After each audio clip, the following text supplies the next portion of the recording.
For today's Ariba, isamahan nyo nga ang kumaring Joy nyo dito sa Padre Garcia, Batangas. At pupunta nga tayo sa kanilang parke. Pagpasok mo nga dito ay bubungad sa iyo ang malalaking ribulto ng baka, kalabaw, kabayo at kambing.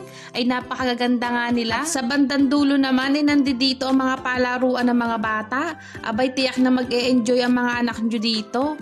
Mga alas 4 na nga ng hapon kami nagpunta dito para hindi naman masyadong mainit. At tabi nga lang pala ito ng munisipyo mismo ng Garcia. Napakaganda nga at maaliwalas ang munisipyo dito at kapansin-pansin nga din ang kalinisan ng paligid. Pagbalik ko nga dito ay sobra akong natuwa dito sa Kalabaw. Abay mukhang galit nga ata sa kumaring Joy. Siya di ako'y lilipat na, uupo pa nga sana ako pero nagbago na nga ang isip ko. Ay kainit din naman ang mga upuan, ay nakakapaso ng puwet. Aba at mukhang ang mister ko nga ata ang nag-e-enjoy dito.